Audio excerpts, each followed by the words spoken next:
વિશે બોલો. આપણે બધા અંદરના છે તે પૂછવું હોય તો પૂછો.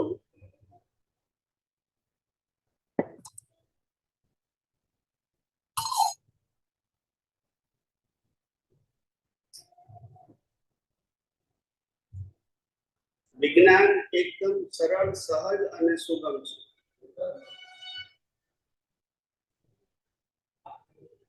વિજ્ઞાન એકદમ સરળ, સહજ અને સુગમ છે.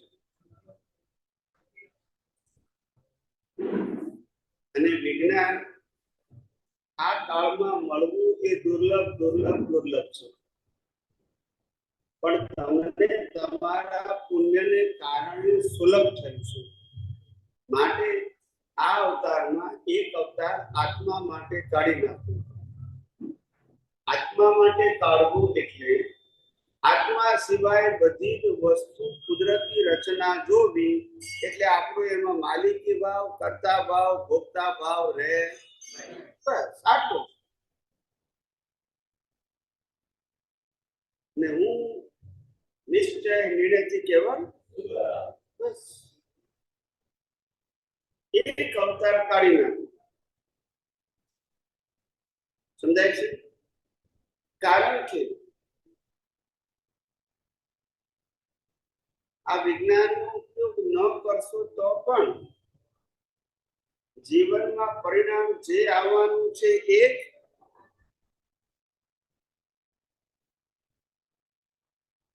એમાં ફેરફાર થવાનું નથી. માટે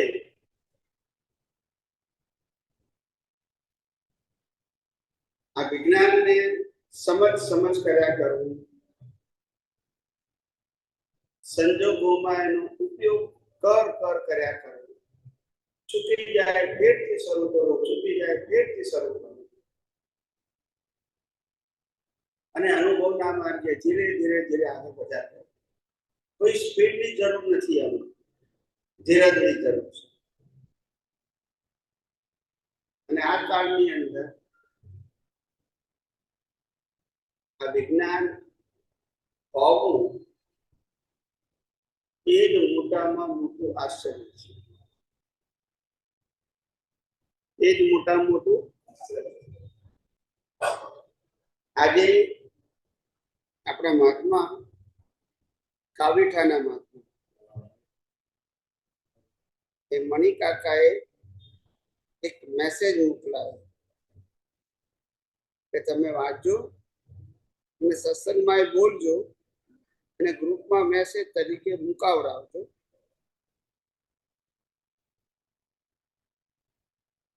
એટલે મેં કીધું સારું.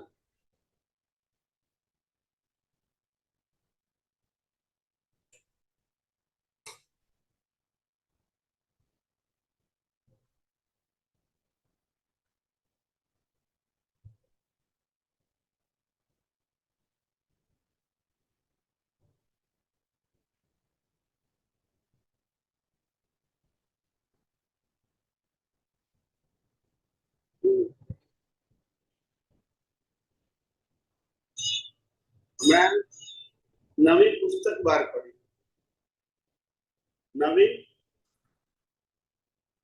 જ્ઞાની પુરુષ દાદા ભગવાન ભાગ 6. જ્ઞાની પુરુષ દાદા ભગવાન ભાગ 6 એ બહાર પડી. એ પુસ્તકની અંદર પાન નંબર 37. આ બધું એટલામાં રેકોર્ડિંગ કરું છું, તમને ખ્યાલ આવે એટલામાં. ભાગ 6 પાન નંબર 37.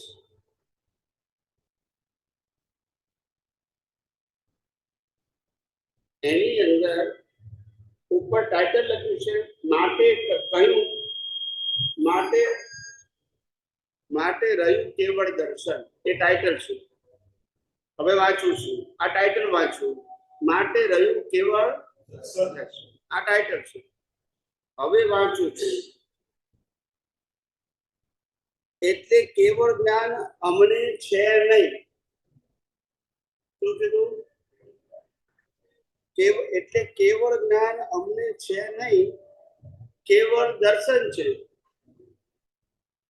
અમારી સમજમાં આવી ગયેલું છે આ જગત શું છે, કેવી રીતે ચાલે છે, કોણ ચલાવે છે, આ એક્ઝેક્ટનેસ શું છે, એ આખું વર્લ્ડ દેખાયું મને. આખું વર્લ્ડ મારી સમજમાં આવી ગયું. દેખાયું એટલે સમજમાં આવ્યું, જ્ઞાનમાં નથી આવ્યું. શેમાં નથી આવ્યું? જ્ઞાનમાં આવ્યું હોત તો કેવળ જ્ઞાન કહેવાત, પણ આ સમજમાં આવ્યું છે. બધું ભાન થઈ ગયું ને સમજ આવી ગઈ કે કેવળ જ્ઞાન શું હોવું ઘટે. એટલે ભગવાનના 45 આગમનું બધું સામાન મારી પાસે છે. અમને કેવળ દર્શન ઉત્પન્ન થયું, કેવળ જ્ઞાન હાથમાં આવેલું છટકી ગયું. આ કાળના હિસાબે પછી પાછળ ન થયું, કારણ કે એક તો સંસારી અવસ્થા. શું કીધું?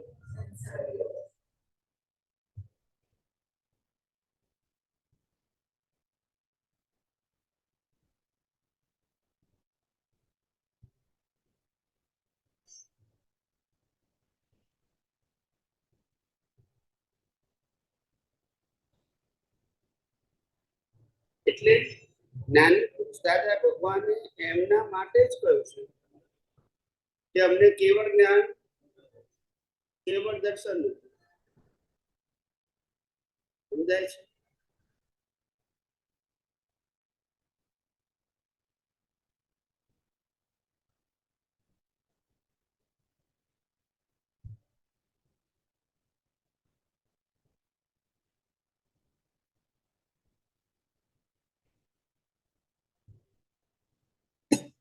કેવળ જ્ઞાનમાં ઘણી ઝળકે ને અમારા જ્ઞાનના ઘણી સમજાય. એટલે અમારી વાણી કેવળ જ્ઞાનની જેવી વાણી હોય, ભારે વાણી હોય, મૃદુ મૃદુ સરળ એવી ત્યાં આપતા વાણીમાં દાદા ભગવાને જ કહ્યું છે. તો વર્ષોથી એ જ કહીએ છીએ.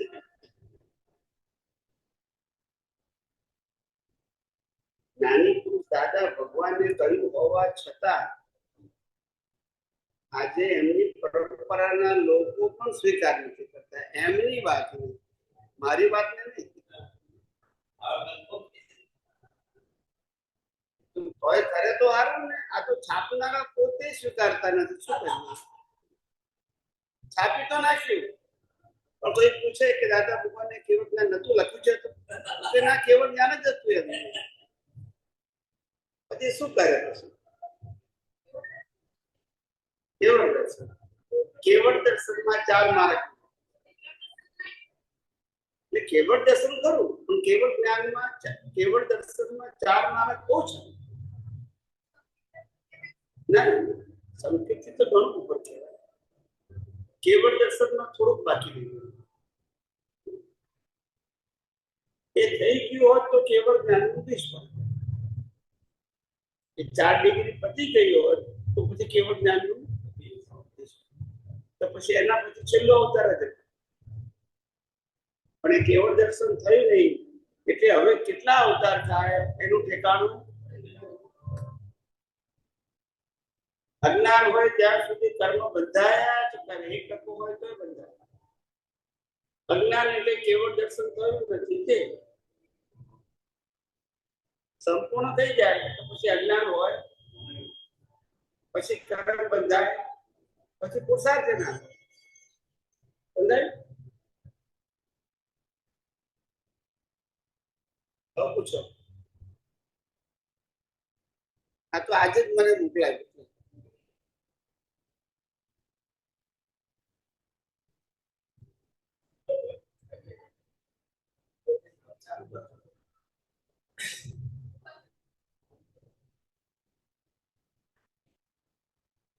બોલો, જય સચિદાનંદ.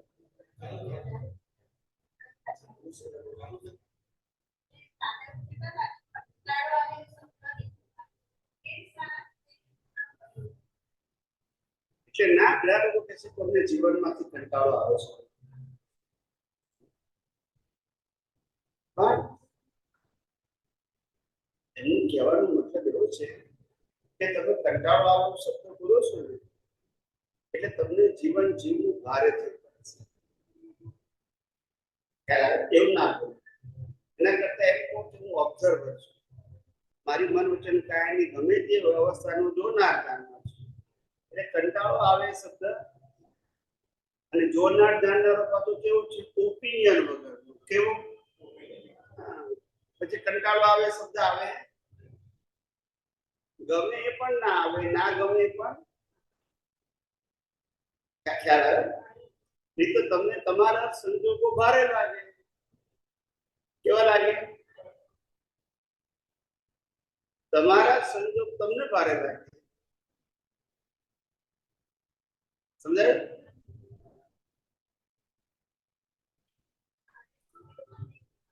હે?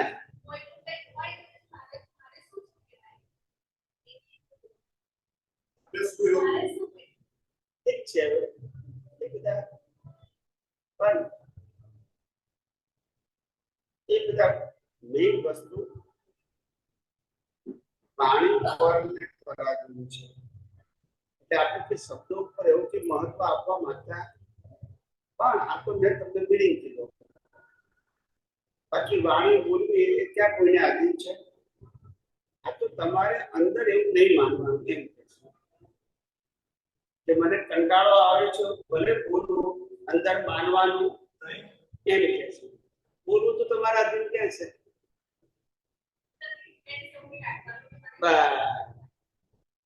આપણું આ વિજ્ઞાન જ્ઞાન દર્શન ઉપર આધારિત છે, મન વચન કાયા ઉપર આધારિત. સમજાય?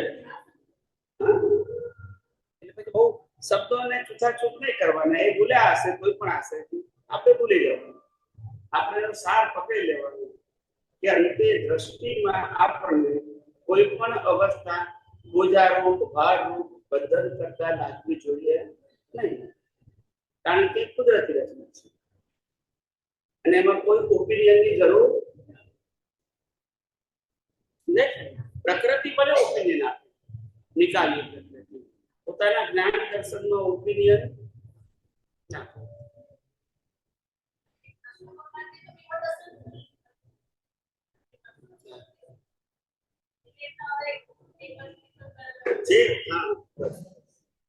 જે કેવળ દર્શન થયા પહેલા જે દી પડી ગયા હતા એને પૂરા તો કરવા પડશે.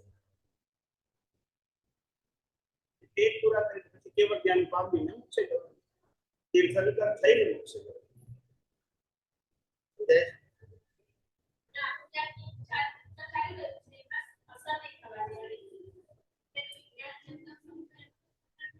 હા, વિજ્ઞાન સમજાય તો જ ના થાય, નહીં તો થયા વગર સમજાય, નહીં તો અસર થયા વગર રહે જ નહીં.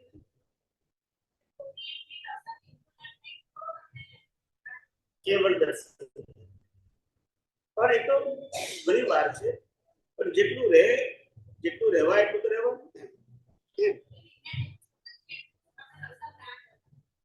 આપણે ખોટી એક મિનિટ ટાર્ગેટ રાખવું પણ એનો બહુ બોજો ના રાખવો.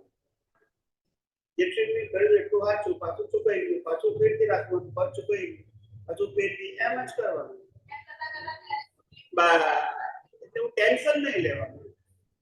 હા, કે ખોટી એક મિનિટ ક્યારે થશે એવું ટેન્શન લેવાની જરૂર. આપણું આ વિજ્ઞાન ભીખ અને ભયથી મુક્ત છે. ધીમે પણ મક્કમ ગતિ આગળ વધવાનું. એ સ્પીડની જરૂર નથી. સમજાય? જય સચિદાનંદ.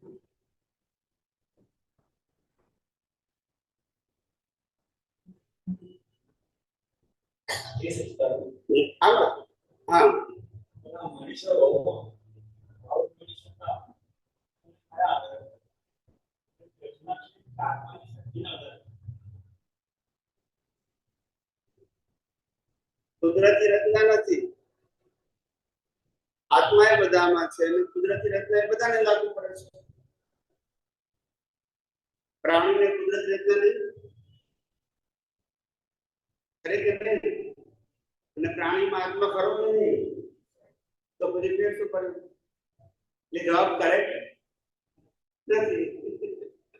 આપણે એવું બોલવું જોઈએ કે જે પ્રાણીમાં નથી ને આપણામાં છે તો એને જવાબ કહેવાય, આપણામાં છે એને જે જવાબ કેવી રીતે કહેવાય? હા, પછી કહું છું. અને આપણે વિચારો તો શું કે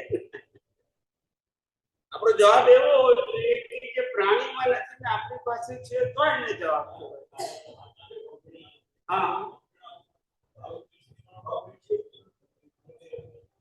કોમ્પ્યુટર ભાવ ના કરી શકે, કોમ્પ્યુટર કર્મના ફળ આપી શકે. એ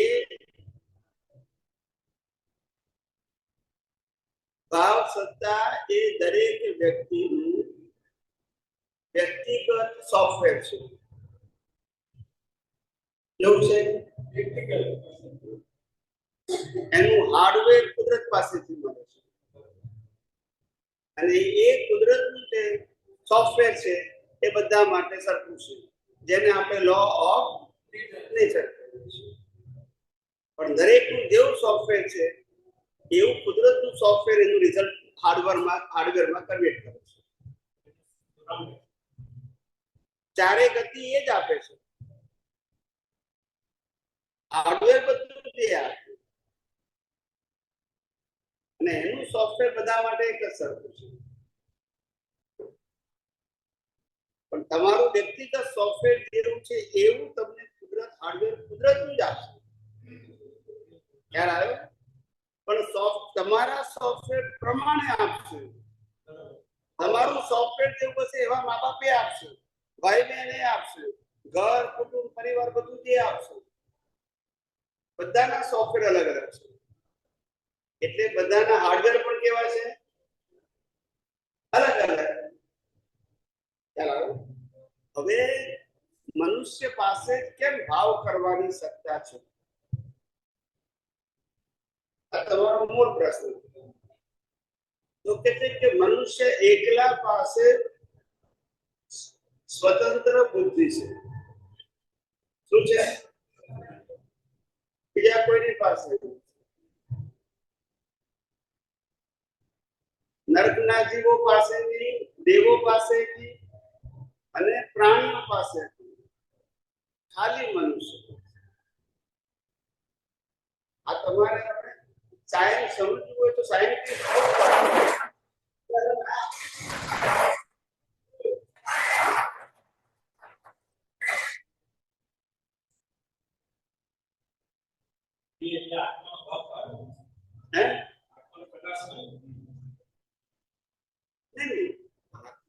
પ્રકાશ તો બધા જીવોમાં છે. આપણે કેવું પ્રાણીમાં ના હોય?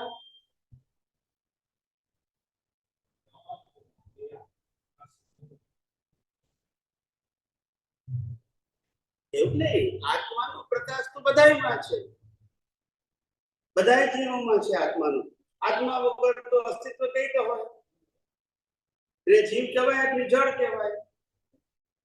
આપણે જવાબ બોલીએ તો જવાબ એવો હોવો જોઈએ કે કોઈ કોન્ટ્રાડિક્ટ ના થવું જોઈએ. ફરી પાછું મેં તમને કીધું, ખ્યાલ આવ્યો? એટલે મેં કીધું મનુષ્ય સિવાય કોઈની પાસે બુદ્ધિ નથી તો આને જવાબ કહેવાય. હવે તો દેવો પાસે નથી, નરગતિના જીવો પાસે નથી, પ્રાણી પાસે નથી. પ્રાણીનું જીવન સંજ્ઞાથી ચાલે છે, આહાર ભરત ને ચૂંટણી જ રાખો. અને દેવલોક નરકલોકમાં તો સંજ્ઞાની જરૂર જ નથી, કારણ કે આપણા જેવું બોડી નથી, એને નથી બોડી, નથી ફેમિલી, નથી ખાવાનું, નથી પીવાનું. એક જગ્યાએ દેવલોકમાં સુખ છે, અહીંયા દુઃખ છે, અને સુખ અને દુઃખ ભોગવા માટેનું બોડી છે. પણ સુખ દુઃખ આપણે ભોગવીએ છીએ એવું નથી. આપણે એને સુખ દુઃખ માનીએ છીએ ને એવું સુખ ત્યાં નથી. ત્યાં બાળ પણ નથી અને ઘર પણ નથી, ત્યાં રોગ નથી. શું નથી? અને મોટા મોટી વસ્તુ ત્યાં ફેમિલી નથી. બોલતા નથી. કોઈ ફેમિલી નહીં.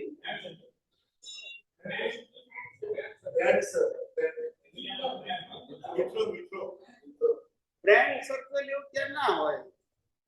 ત્યાં બધા જ દેવો અને દેવીઓ સ્વતંત્ર હોય. કેવી હોય? એમ નહીં કે ચલો દિવાળી ભેગા થઈ એવું ના હોય.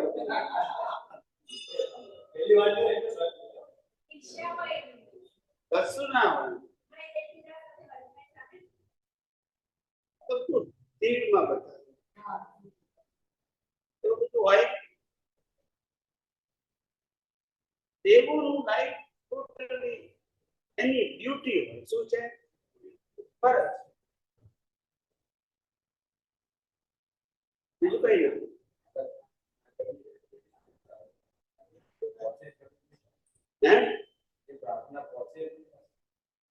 આપણું કામ પ્રાર્થના કરવાનું છે. એમને પ્રાર્થનાનું ફળ આપવું કે નહીં એ તમારા કર્મ ઉપર આધારિત છે. એમની ઉપર આધારિત નથી. એ તો કુદરતના કાનૂનને આધીન છે. કોના કાનૂનને આધીન?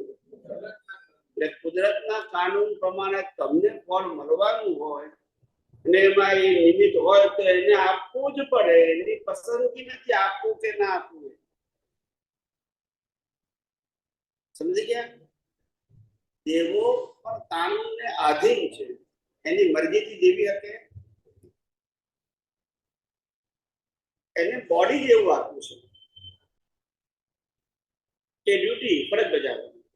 એ કોઈ દિવસ માગવું ના પડે. એને બાળપણ નહીં, ઘરપણ નહીં, માદગી નહીં, ફેમિલી નહીં.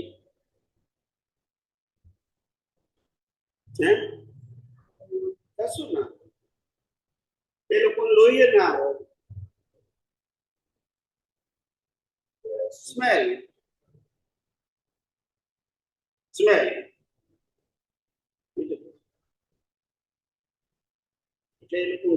એ લોકોની બુદ્ધિની જરૂર જ નથી. કર્મ તો કરવાનું નથી.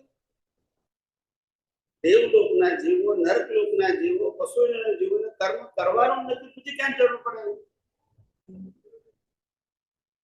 ભોગવવાનું છે તો કુદરતી રચના છે. બાંધવાના હોય તો બુદ્ધિ જોઈએ ને. નવા કર્મ બાંધવા હોય તો બુદ્ધિ જોઈએ. આ જેનો છેલ્લો અવતાર હોય, છેલ્લો અવતાર, એને બુદ્ધિ ના હોય. મનુષ્યમાં ના હોય. કારણ કે ઉપયોગ જ નથી કરવાનો. પછી જેવી રીતે દેવોનું તમે કીધું તો આજે આત્મા વિશે કહે છે કે ભૂત પતિ કેવી જોડે આપણે જે સાંભળેલું હોય છે, તો એમાં જાણવું કે એમાં શું હોય છે? એમાં પણ આવું જ હોય છે? દેવો જેવું હોય છે કે પછી એ દેવો છે પણ હલકા લોઅર કેટેગરી. અને એ મનુષ્ય લોકથી ઘણા નજીક છે. શું કીધું? અને એ કોઈનું નુકસાન કરી પહોંચાડી શકે, કોઈને નુકસાન કરે, ફાયદો કરી શકે, પણ કુદરતી કાનૂનની અંદર રહીને. હવે કાનૂનમાં રહીને કાનૂનની બહાર કોઈ દેવી દેવતા નહીં. કોઈ દેવી દેવતા પોતાની મરજીથી કશું કરી શકે નહીં. કોઈ પણ દેવી દેવતા, કોઈ પણ કેટેગરી. સમજાય છે? નહીં તો કુદરતના કાનૂનની જરૂર ક્યાં હતી પછી? હવે કેસે એવું લાગે કે ભૂત પતિ આ થાય છે તો કેવી રીતે થઈ જાય? એ શું રીઝન હોય? એ લોઅર કેટેગરીના દેવલોક છે.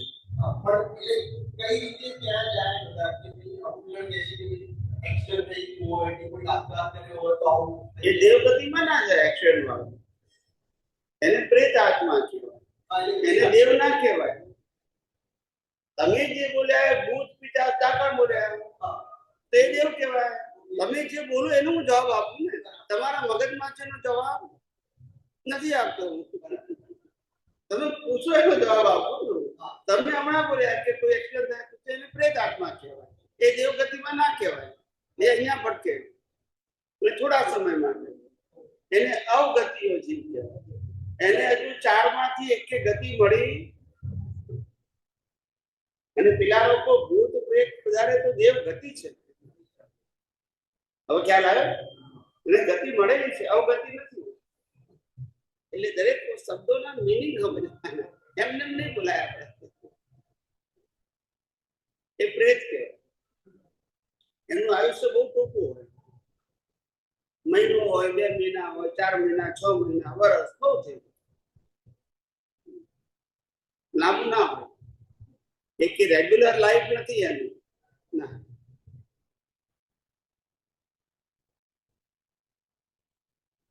તમારે શું પૂછવું છે? શું બીજું?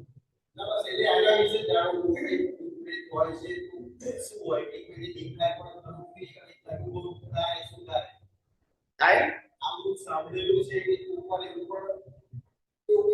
મારી ડોટર ઉપર ટેરેસ પર નાખી ગઈ તો એને એકદમ પ્રમુખ કે શું ઉપર દોડી નીચે આવી તો બહુ મને બીક લાગી કે કોઈ સામેથી મને ઝડપી આવી અને એકદમ મને વળગવા જતું સીધી ભાગીને નીચે આવી. એટલે એને સમજાવવું હોય મારે કે શું છે કે આવું હોય કે નહીં. આપણે એને સમજાવ્યું કે આવું હોય કે પણ ડરવાનું પણ નહીં. ઘણી વખત સાયકોલોજી આભાસી હોય નહીં કશું, એને આભાસ થાય. ડરના મારે આભાસ, ડરથી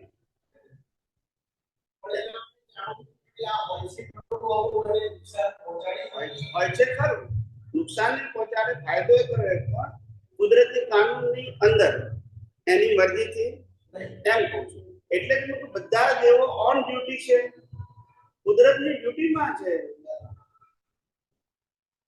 સમજી ગયા? એમના મરજીથી કઈ ના કરી શકે. કોઈ દેવ પાસે નહીં, કોઈ પણ દેવ પાસે સ્વતંત્ર શક્તિ નહીં. શક્તિ ખરી પણ સ્વતંત્રતા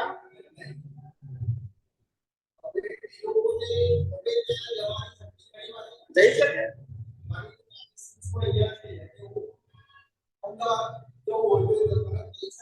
જઈ શકે.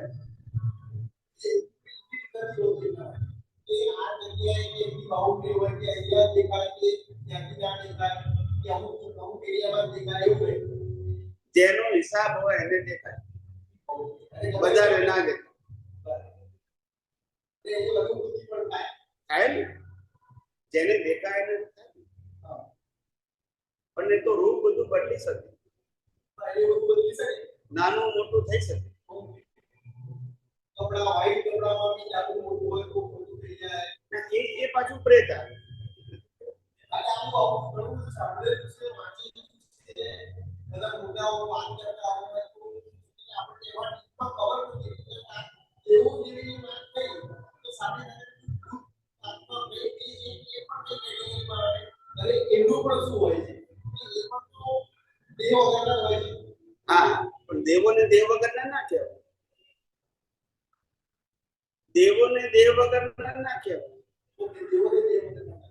તે તો હોય જ ને બધાને.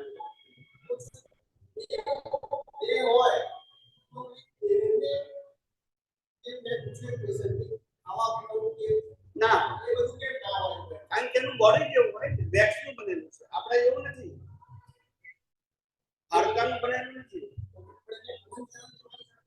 બધું એ બધી શક્તિઓ ચમત્કારિક હોય. કશું ના એને જીવવા માટે કશું ના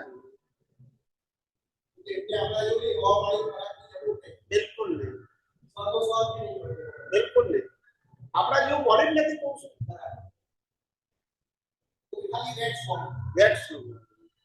એટલે નાનું મોટું થાય ને ટ્રાન્સપરન્ટ હોય. કેવું હોય? આમ પ્રકાશ ફેંકો તો બોડીની આર પાર નીકળી જાય. કારણ કે આપણા જેવું ના હોય, હરકા વાળકા બધું ના હોય. પરમાણુ બનેલું, વેક્સ એટલે પરમાણુ બનેલું. એ પરમાણુમાં વધઘટ થઈ શકે, આકારમાં નાના મોટા થઈ શકે.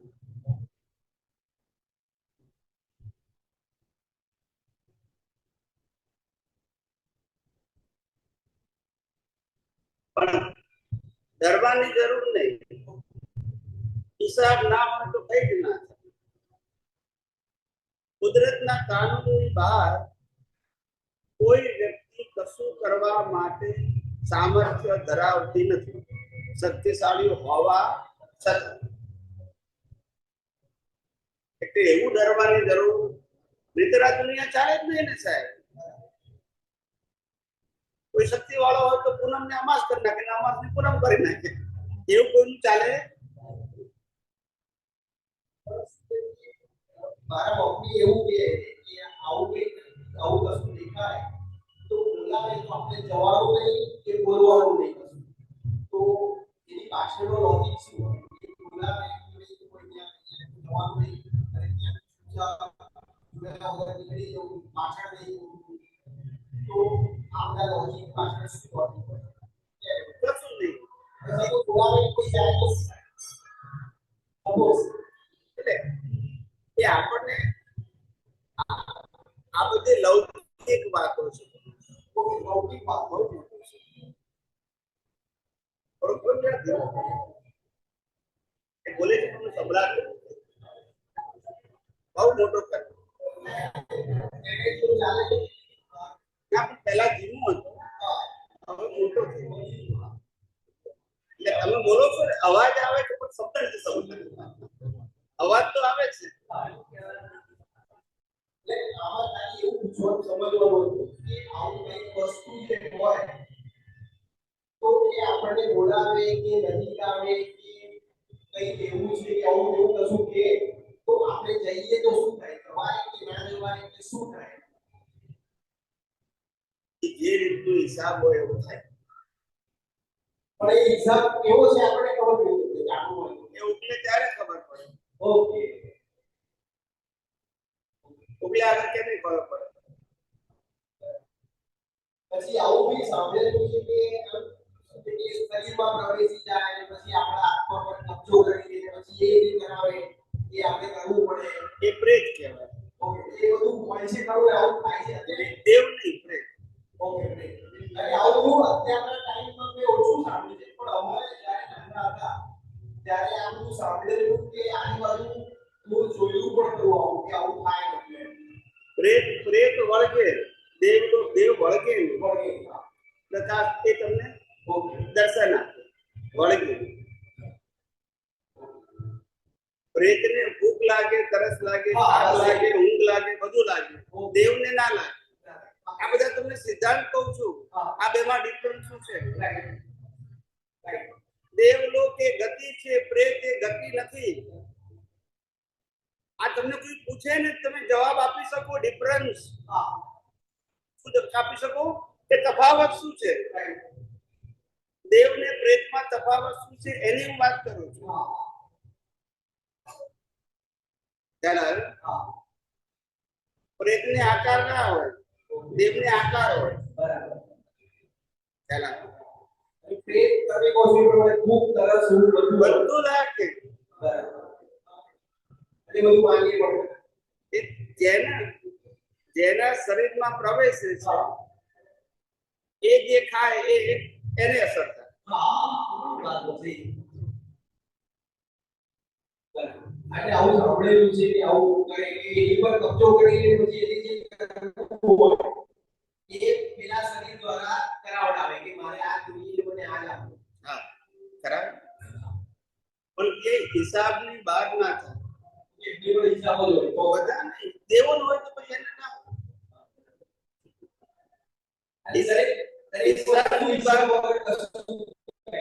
આ દુનિયામાં કશું હિસાબ વગર ના થાય. કોઈ પણ જીવ પાસે આ દુનિયામાં કોઈ પણ પ્રકારની સ્વતંત્ર શક્તિ નથી. કોઈ પણ પાસે શક્તિ કરી પણ સ્વતંત્ર નહીં. આ તો આ વિજ્ઞાન સમજુ તારે ખબર પડે. એટલે તો માણસ આ વિજ્ઞાનથી નિર્ભય બને છે. ભય નહીં તો ધર્મ તો બધા ભય વાળા જ હોય. આમ કરશું તો પાપ થશે, આમ કરશું તો તમારી અધોગતિ થશે, આમ કરશું નરકમાં જશો ને પશુઓમાં જશો. ભય જ બતાવે. વિજ્ઞાનમાં એ બધું આવે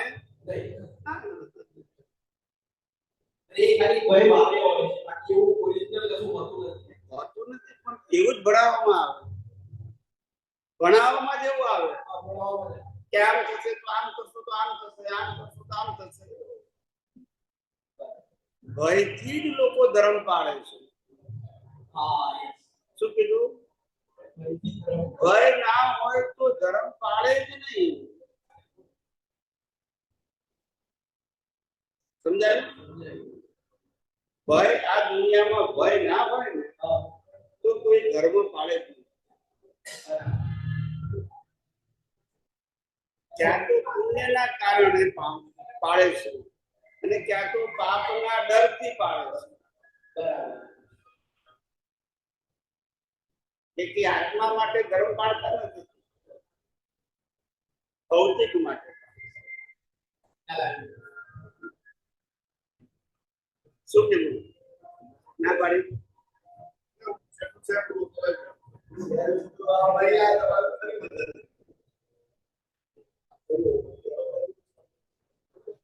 ચાલો કઈ વાત નહીં, ચલો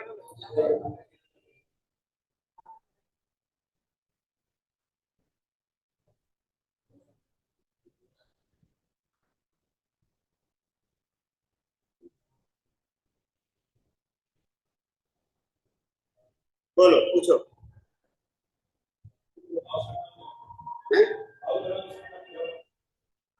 અવાજ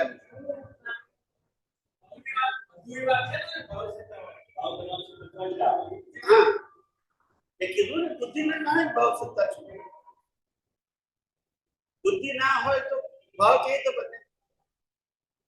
મન વચન કાયા તો કર્મ ભોગવવાનું સાધન છે. એ બુદ્ધિથી જ ભાવ બને છે. પછી બુદ્ધિ બે પ્રકારની, સમ્યક બુદ્ધિ અને મિથ્યા બુદ્ધિ. મિથ્યા બુદ્ધિથી સંસાર ભૂલી જવાય, સમ્યક બુદ્ધિથી મોજ. બુદ્ધિ તો જોઈએ.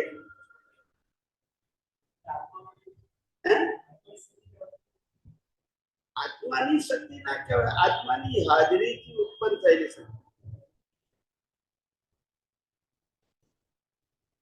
જેમ દાદા ભગવાન નતા કહેતા કે દરિયા પાસે લોખંડ મૂક્યું હોય તો કાટ લાગી જાય, એ દરિયાની શક્તિ છે. બોલતા નથી તો લાકડાનું કામ કાટ કેમ લાગતો નથી?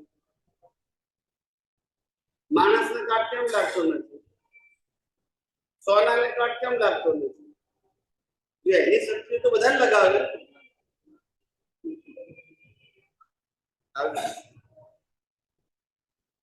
એની હાજરી, એની પોતાની શક્તિ.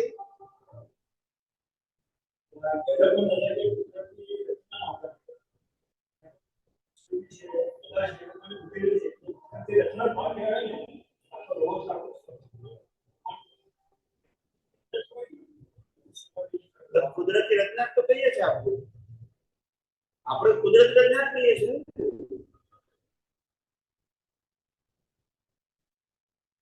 આપણે આત્મા સિવાય બધું કુદરતી રચના છે એમ જ કહીએ છીએ ને.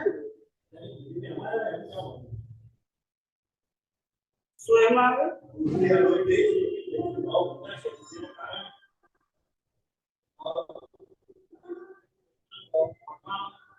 બુદ્ધિ કુદરતી રચનામાં, બધા પરિણામ કુદરતી રચનામાં.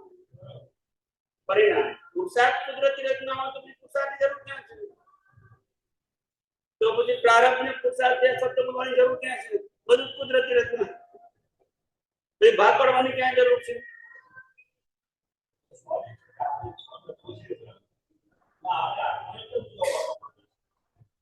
કારણ કે આત્મા એક જ્ઞાન તત્વ છે, બાકીના બધા જળ છે.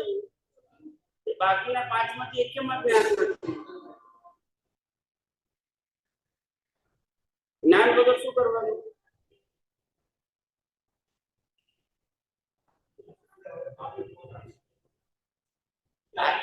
આત્માની હાજરીથી પાંચ તત્વોને જાણી શકાય, પણ પાંચ તત્વો આત્માને ના જાણી શકે. ના ના, તમે પૂછ્યું શું કે બેમાં ડિફરન્સ શું છે? મેં ડિફરન્સ ખાલી કીધું. હવે બીજો પ્રશ્ન કે બીજાનો જવાબ, ત્રીજો પ્રશ્ન બીજાનો. પહેલા શું પૂછ્યું કે બેમાં ડિફરન્સ શું છે? મેં કહી દીધું ને. હવે બીજો પ્રશ્ન પૂછ્યો, બોલો. આત્માની હાજરીમાં પાંચ તત્વો જાણી શકીએ, પણ બુદ્ધિ જાણી શકીએ. આત્માને શું કામ જાણવાની જરૂર? ત્યારે પ્રકાશ રૂપી હોય છે. હું શું કહેવા માંગુ છું, આત્માને તત્વો જાણવાની શી જરૂર?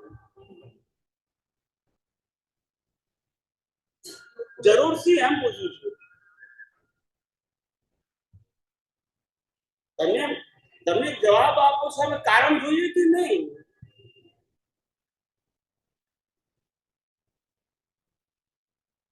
તમે કંઈ પણ બોલશો તો એના કારણ જોઈએ કે નહીં? આ તમે એમ ખોટી કહો કે આત્મા છે તો વાઈફની જરૂર પડે કે નહીં? તો એને શું લેવા દેવા? આત્માની હાજરીમાં કોઈ જન્મે જીવે મરે, કોઈ લગ્ન કરે, પણ આત્માને શું લેવા દેવા એમ કહું છું. બુદ્ધિ એટલા માટે જેને દાદા ભગવાને શું કીધું, મિશ્ર ચેતન પ્રતિષ્ઠિત આત્મા, જે પ્રકૃતિનો ગુણ નથી ને આત્માનો ગુણ નથી. હવે ક્યાં રહી ગયો? પ્રકૃતિમાં 5 તત્વો આવી ગયા, બધા જ પ્રકારની અવસ્થામાં 5 તત્વો આવી ગયા, ને આત્મા 5 તત્વોથી જુદો છે. અને એ બેની વચ્ચે જે પ્રતિષ્ઠિત આત્મા છે એનાથી અજ્ઞાનને કારણે સામિપ્ય ભાવ ઉત્પન્ન થાય, એટલે કર્મ બંધ થાય. અને અજ્ઞાન નાશ થઈ જાય તો કર્મ ના બંધ થાય, ભલે દેહના આત્મા હોય તો. હવે ખ્યાલ આવી ગયો? બંને વસ્તુ જુદી છે. આ તો દુનિયા સમજી ના હતી ને. બુદ્ધિ એ શરીરનો ગુણ નથી ને આત્માનો ગુણ નથી. જો આત્માનો ગુણ હોય તો પાછું ક્યાં ઉત્પન્ન થાય? બોલતા નથી. આત્માનો એક ગુણ વિનાશી હોય તો બુદ્ધિ કેવી છે? અવિનાશી છે.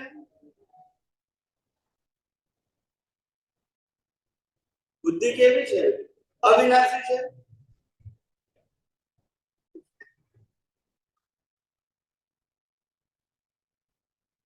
આત્માના ગુણ પરિવર્તનશીલ કે સ્થિર હોય, અને બુદ્ધિ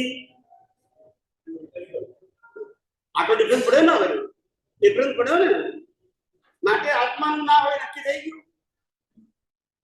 મારે તમને એ સાબિત કરાવવું છે કે બુદ્ધિ આત્માનો ગુણ નથી. થઈ ગયું સાબિત.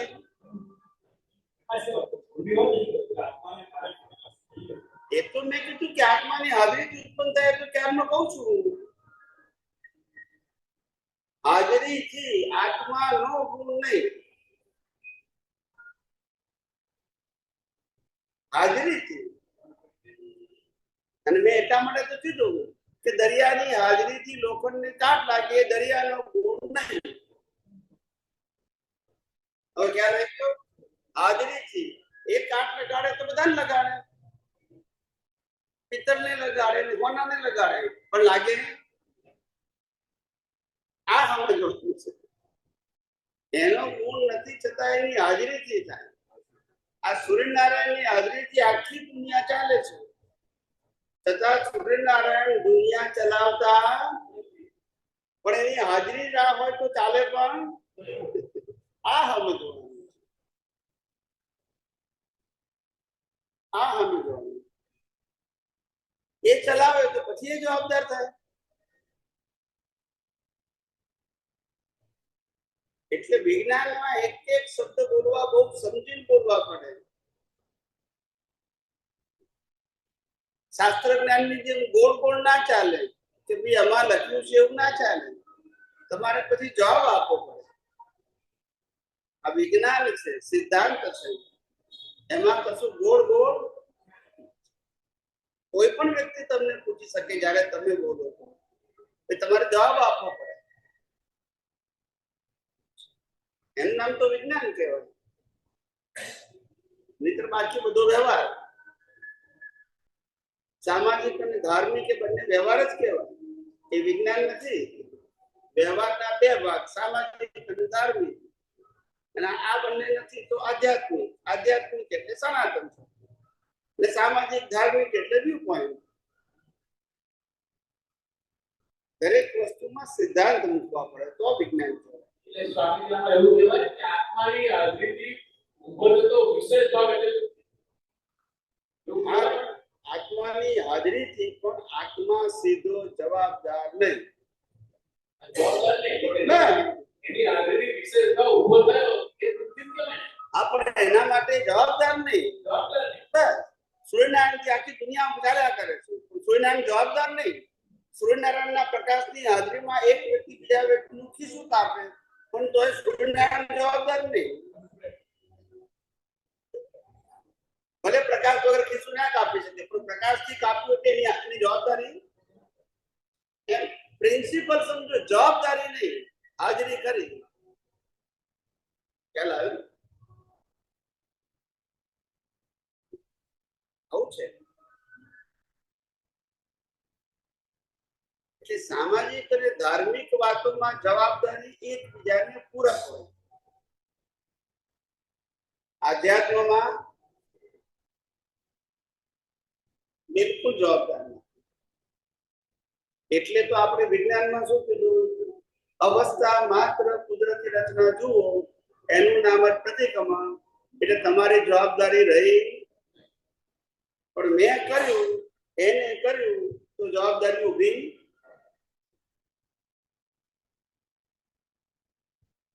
જવાબદારી ઊભી થઈ અજ્ઞાનથી અને વિજ્ઞાનથી એ જવાબદારી સમાપ્ત થઈ જાય. બસ ખ્યાલ આવ્યો? એટલે કીધું કે આ તમામ પ્રકારનું અજ્ઞાન કાઢવાનું આ અમોઘ સાધન કુદરતી અવસ્થા માત્ર,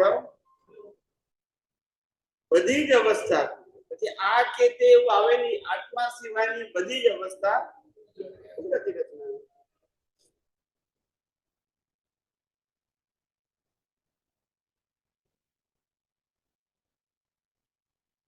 બોલો જય સચિદાનંદ.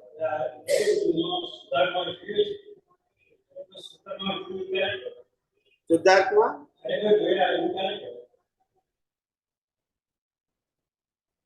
દિલીપ છે.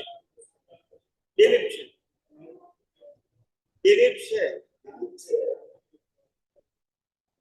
શુદ્ધાત્મા જોવો એ દિલીપ છે. જેને રૂપ, રસ, ગંધ, સ્પર્શ, આકાર નથી એને કેમ જોવો તમે કહો?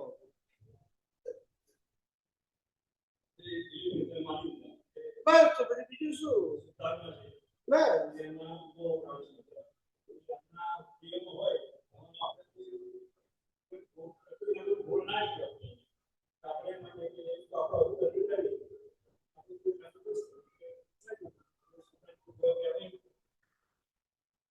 શુદ્ધાત્મા તો વિતરાગ જ છે ને. તો તમે કોઈનામાં શુદ્ધાત્મા જુઓ છો બિલીફથી, પણ જો પ્રકૃતિને કુદરતી રચના નથી જોતા તો કર્મ બંધાવાના. તો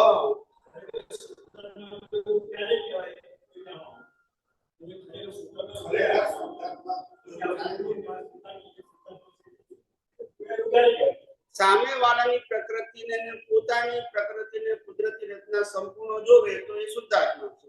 કારણ કે જોવાની શક્તિ, જાણવાની શક્તિ, પ્રકાશવાની શક્તિ શુદ્ધાત્માની છે. પાંચ તત્વના જળની નથી. જળ ના જોઈ શકે. પાંચમાંથી એક તત્વ ના.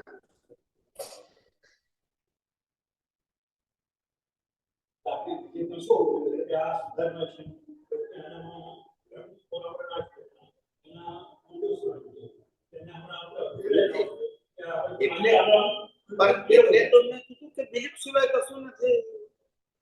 પ્રકૃતિના ગુણ નીચે તો બીજું શું બાકી રહ્યું? બીજું બાકી શું રહ્યું? પ્રકૃતિના ગુણ નથી જોતા તો બાકી શું રહ્યું? પણ એટલે દિલીપ કીધું ને, એ શુદ્ધાત્મા નથી. શુદ્ધાત્માની દિલીપ છે. શું છે? શુદ્ધાત્મા ના કહેવાય ને, શુદ્ધાત્માની એ રાઈટ બિલીફ કહેવાય. શુદ્ધાત્મા ના કહેવાય. શુદ્ધાત્મા ક્યારે કહેવાય? અનુભવ થાય ત્યારે.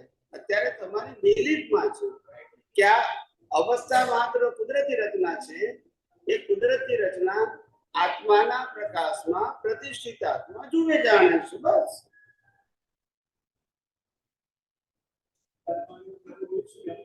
હે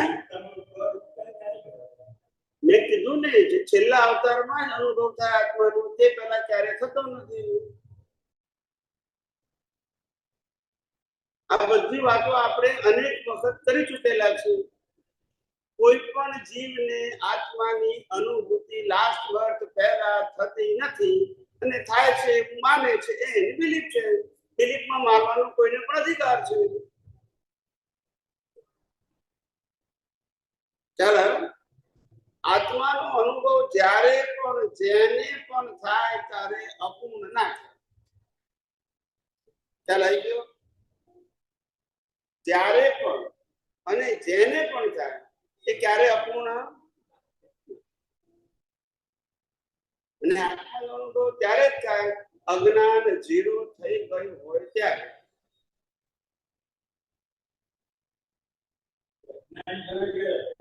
હે બધું કુદરતી રચના દેખાય તો અજ્ઞાન ઝીરો થઈ ગયું.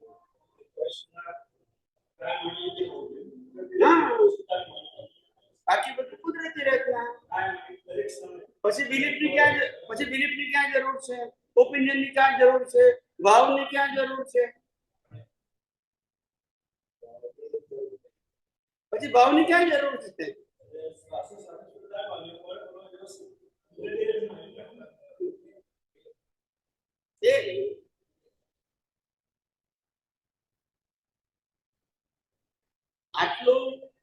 આટલું શાર્પ ક્લેરિફિકેશન આ દુનિયામાં બીજી કોઈ વ્યક્તિ આપી શકશે નહીં. આ ભરત ક્ષેત્રમાં સમજી ગયા? કોઈ નહીં. એમ નહીં. હું તમને જાણવા માટે આવું છું. હું જવાબ નથી આપતો તમને. હું ક્યારેય કોઈના પ્રશ્નનો જવાબ ટાળતો નથી. આ મારો પ્રિન્સિપલ છે. તમે ના સમજી શકો એ તમારો પ્રશ્ન છે, પણ મેં કોઈના પ્રશ્નનો જવાબ ટાળ્યો નથી.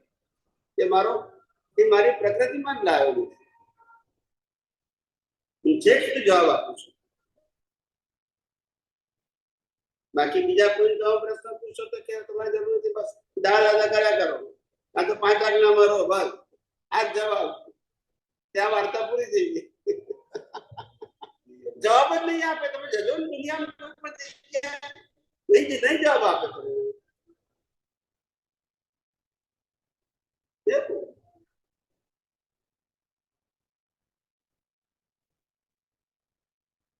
ચાલો બીજા કોઈને પ્રશ્ન પૂછો.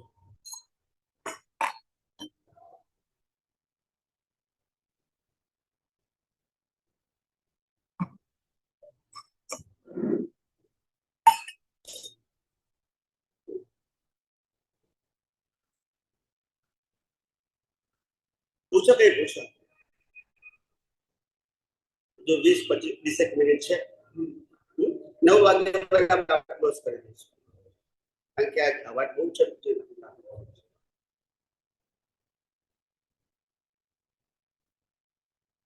પૂછો કે તમે આવ્યા છો તમે પૂછો. તમને પૂછો. તમે આવ્યા છો પ્રશ્ન પૂછો. ના પાછળ તમને કહું છું. હા આ રી માઇક્રો નથી. બધા પતી ગયા.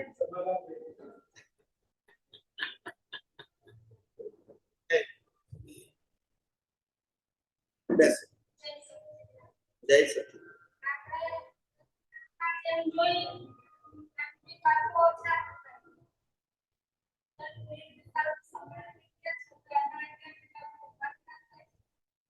નિર્વિકલ્પ સમાધિમાં શું ના થાય? વિકારો ઉભા થાય એને કુદરતી રચના જુએ એનું નામ નિર્વિકલ્પ. શું કીધું?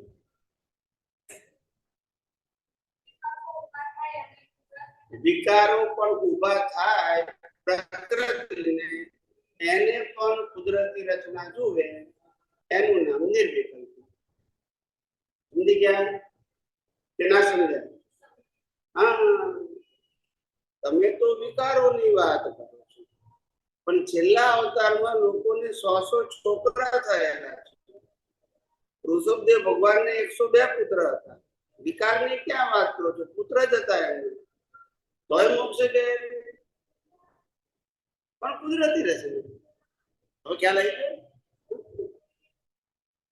કુદરતી રચના જોતા આવડે તો કામ થઈ ગયું. વિકાર પ્રકૃતિ નો હોય કઈ પણ વિકલ્પ હોય એ પણ બૌદ્ધિક જ્ઞાન છે. કેવું જ્ઞાન છે? વિકલ્પ કરો પણ એ પ્રકૃતિને જ હોય. એમાં પ્રતિષ્ઠિત આત્મા ભળે તો પાછું એનાથી કર્મ નહીં તો વિકલ્પ તો પ્રકૃતિમાં તો હોય પણ એને કુદરતી રચના જોઈએ. પ્રતિષ્ઠિત આત્મા એને કુદરતી રચના જોઈએ તો એ નિર્વિકલ્પિત હોય અને ભળી જાય પ્રતિષ્ઠિત આત્મા તો વિકલ્પિત હોય. હવે ખ્યાલ આવી ગયો? અને વિકલ્પિત થાય તો કર્મ બંધાય, નિર્વિકલ્પિત થાય તો કર્મ ના બંધાય. બસ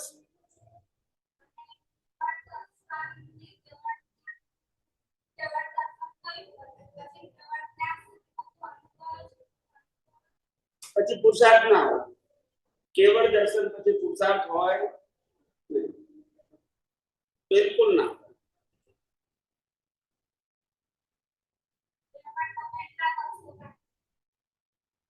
હજારો વર્ષ થાય, લાખ વર્ષો થાય. દેવલોકમાં જાય તો 10 લાખ વર્ષ થાય. પુરુષાર્થ નહીં કરે. જે બીજ નાખ્યા હોય પરિણામ રૂપે ભોગવી નાખવાનું. બસ નવા કર્મ ના બંધાય અને પુરુષાર્થ પણ કેવળ દર્શન થઈ જાય એટલે પ્રતિષ્ઠિત આત્મા હોય જ નહીં. પછી દેવલોકમાં જાય તોય ના હોય ને મનુષ્ય પાછું આપે તોય ના હોય. પછી પુરુષાર્થ કોણે કરવાનું? કરનારો જ ના રહે. પછી હવે ખ્યાલ આવ્યો?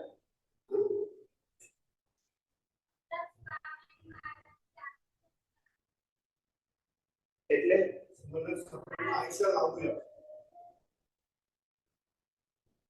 લાંબુ કેમ છે?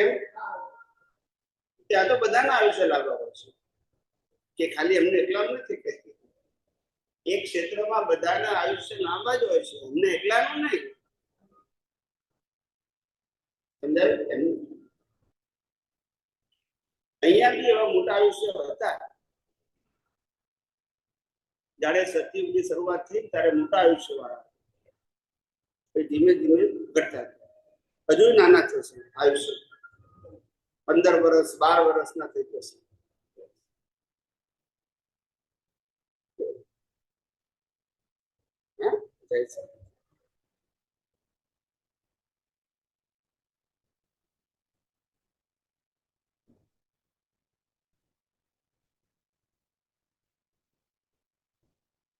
પૂછો કઈ?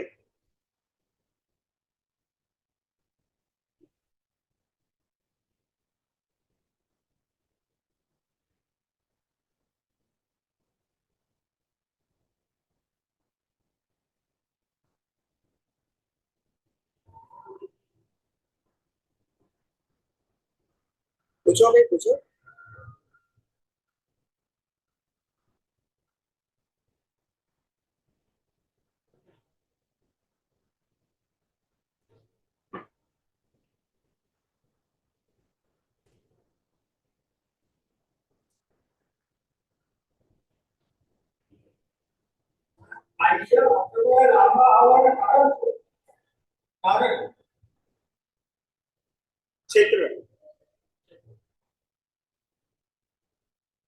ક્ષેત્ર અને સમય. સમય સતયુગ હોય એક ક્ષેત્રમાં આયુષ્ય લાગે, કળિયુગ હોય મહાકળિયુગ હોય તો આયુષ્ય ટૂંકામાં 10-12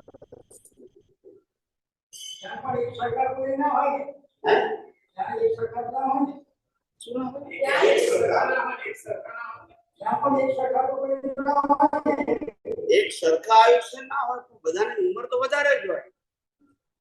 જેમ અહીંયા બધાની એવરેજ ઉંમર 100 વર્ષથી 75 વર્ષથી કે 70 થી 100 વર્ષની અંદર હોય એવું ત્યાં આગળ બધાની કે 100 જેવું જરૂરી નથી, પણ એવરેજ બધા સરખી ઉંમરના હોય.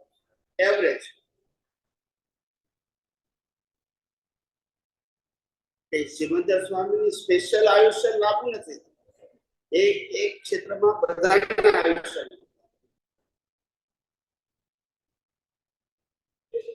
જય સચિદાનંદ. મોક્ષ પામવા માટે તીર્થંકરના દર્શન જરૂરી છે. તો પહેલી વસ્તુ એ કે મોક્ષ પામવા માટે કેવળ જ્ઞાનને લાયક થવું જરૂરી છે. બાકી બધું કુદરતી રહેશે. તીર્થંકરના દર્શન કરાવવા, એક ક્ષેત્રમાં લઈ જવું, એ બધું કુદરતી રહેશે. એ આપણો વિષય નહીં. આપણે ક્વોલિફાઈડ હોવા જોઈએ. બાકી કુદરતનો વિષય. તમે નરક ગતિમાં ક્વોલિફાઈડ થાઓ એટલે નરક ગતિ માંગવાની નહીં, લઈ જાય.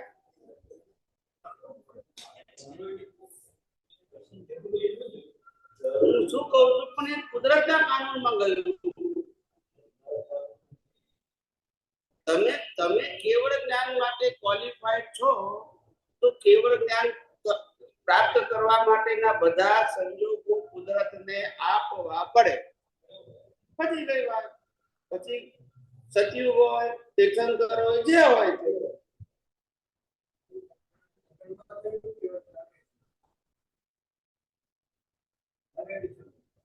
એ પોતે તીર્થંકર હતા ને. કેવળ જ્ઞાન થયા પહેલા તીર્થંકર જો માતાના ગર્ભમાંથી, માતાના ગર્ભમાં આવે ત્યારથી એમની ઉજવણી થાય જન્મ્યા પહેલા. એટલે તીર્થંકરના 5 કલ્યાણ કહેવાય. ચવન કલ્યાણ, જન્મ કલ્યાણ, દીક્ષા કલ્યાણ, કેવળ જ્ઞાન કલ્યાણ અને નિર્વાણ કલ્યાણ. આ 5 કલ્યાણની ઉજવણી દેવો કરે. એટલે ઘરમાં આવ્યા ત્યારથી તીર્થંકર કેવળ જ્ઞાન થાય ત્યારે. આ બધું સમજવું પડે ભાઈ. આપણે બધું અધર ચાલ ના ચાલે. તમે તો એક્સાઇટ થઈને બોલી જાઓ, મારાથી ના બોલાય ને. મારાથી સિક્કો ના મરાય.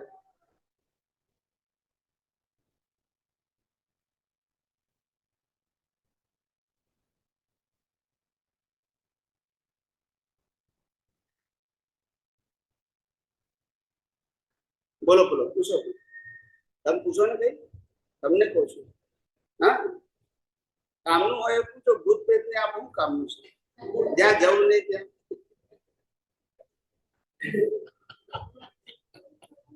આપણે જય સચિદાનંદ. એકચ્યુઅલી આપણે સાયન્સમાં એવું જાણ્યું છે કે આપણું યુનિવર્સ છે, જેની અંદર સૂર્ય, પૃથ્વી, ચંદ્ર, ગ્રહો આ બધા છે. એવા ટોટલ બીજા 7 કે 9 યુનિવર્સ છે. તો આત્મા ત્યાં પણ હશે અને આપણો આત્મા ત્યાં જઈ શકે કે આપણો આત્મા પૃથ્વી પર સીમિત રહે? જઈ શકે. એટલે આત્મા ગમે ત્યાં ગમે તે પરિસ્થિતિમાં કર્મ પ્રમાણે જઈ શકે. આ લોકથી ઉપર દેવલોકમાં પણ જઈ શકે. બધા દેવલોકો મધ્યમાં છે. અરે બધા મનુષ્ય લોક ક્યાં છે? દેવલોક બધા ક્યાં છે? ઉપર. મધ્યલોકથી ખ્યાલ આવ્યો? બધા મનુષ્ય લોક મધ્યલોકમાં ગયા. બધા જ ઓલ. કથામાં કહે છે ને કે રેવા ખંડે આપણી સત્યનારાયણની કથા હોય, રેવા ખંડે ત્યાં ભગવાનનો વાસ છે. તો ત્યાં ખાલી રેવા ખંડે ખાલી ભગવાનનો જ વાસ હોય, મારે એવું સમજવું છે કે ત્યાં આત્મા બી ત્યાં હોય છે કે કર્મ પ્રમાણે ત્યાં જાય તો બધા કર્મ પ્રમાણે જાય. એમાં શું છે કે શાસ્ત્રમાં કોના માટે લખ્યું છે અને એમની શું ગતિ થઈ છે એના આધારે લખ્યું છે. કે મોક્ષ નથી થયું તો દેવલોકમાં જાય ને. એટલે મારે મારો ક્વેશ્ચન છે કે દેવલોકમાં ખાલી દેવો જ થઈને જવાનું કે આપણો આત્મા પણ ત્યાં જઈ શકે? દેવોમાં આત્મા તો હોય જ ને. આત્મા વગર દેવ કેમ ન હોય? જળ હોય. એટલે આપણો આત્મા જ્યારે દેવ બની જાય તો ત્યાં જાય. આત્મા દેવ ના બને. આત્મા દેવલોક મળે ત્યાં આત્માએ જવું પડે. દેવલોકનું શરીર કુદરત આપે, એની અંદર આત્મા હોય તો એને દેવ કહેવાય, નહીં તો મરદું કહેવાય. ના સમજાય? સમજાય કે નહીં? દેવલોકની અંદર આત્મા ના હોય તો મરદું કહેવાય. આ શરીરમાં આત્મા ના હોય તો એને મરદું કહેવાય. તો પછી આત્મા છે કે નહીં કેમ પૂછ્યું એમ કહું છું. મારો વિષય એવો છે કે જ્યારે આત્મા દેવલોકની એક અલગ જગ્યા હોય છે કે ત્યાં સામાન્ય આત્માઓ જઈ શકે. આપણે અહીંથી ત્યાં જાય છે ને, અહીંથી ત્યાં જાય. બીજા ક્યાંથી જાય? કોઈ સ્પેશિયલ જીવો થોડા આવે ત્યાં જવાનું, અહીંથી જ જાય. નરગતિમાં અહીંથી જ જાય છે. બધી ગતિ અહીંયાથી થાય છે.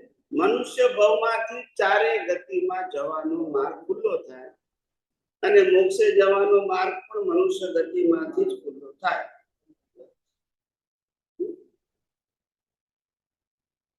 બીજા કોઈથી ગતિ ના થાય, મનુષ્યમાંથી જ થાય. ખ્યાલ આવે ને? કર્મ બધાને અહીંયા જ બંધાય. કોઈ નરક ગતિમાંથી દેવ ગતિમાં જાય, બરાબર છે, પણ નરક ગતિમાંથી ના ગયો હોય એ મનુષ્યમાંથી ગયો કહેવાય, કારણ કે કર્મ તો અહીંયા જ બાંધ્યા હતા. હવે ખ્યાલ આવ્યો? એને કે નરક ગતિમાં કર્મ બાંધ્યા નથી. તો ત્યાં ભોગવટા પડે. એમ દેવલોકમાં જાય તોય ભોગવટા, પશુઓમાં ગયો તોય ભોગવટા, પણ કર્મ ક્યાં બાંધ્યા? હવે ખ્યાલ આવ્યો? કોઈ પણ મનુષ્ય વધારેમાં વધારે 8 ભવના કર્મ એક ભવમાં બાંધી શકે. ખ્યાલ આવ્યો? એમાં મનુષ્ય ભવનું કર્મ એક જ અવતાર, 2 ના બાંધી શકે. બીજા બધા બાંધી શકે 2 અવતાર, દેવલોક 2 બાંધી શકે, પશુઓની નરગતિ એ બધું બાંધી શકે. મનુષ્ય અવતાર એક જ બંધાય, મિનિમમ ને મેક્સિમમ 2 એક જ.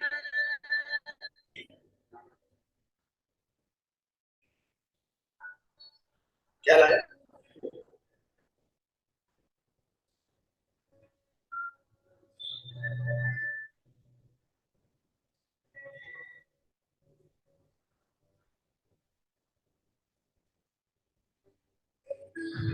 બોલો ભાઈ, પૂછવા તો પૂછો. થોડી 5-7 મિનિટ બાકી છે.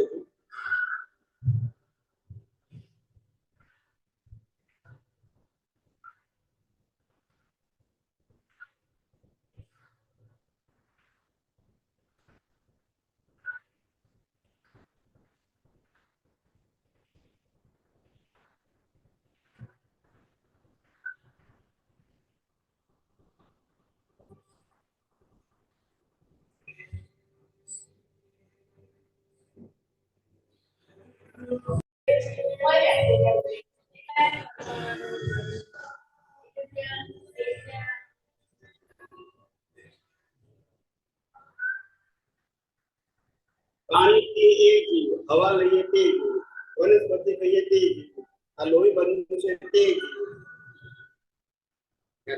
બધા જીવો જ છે, બધા જીવો જ છે.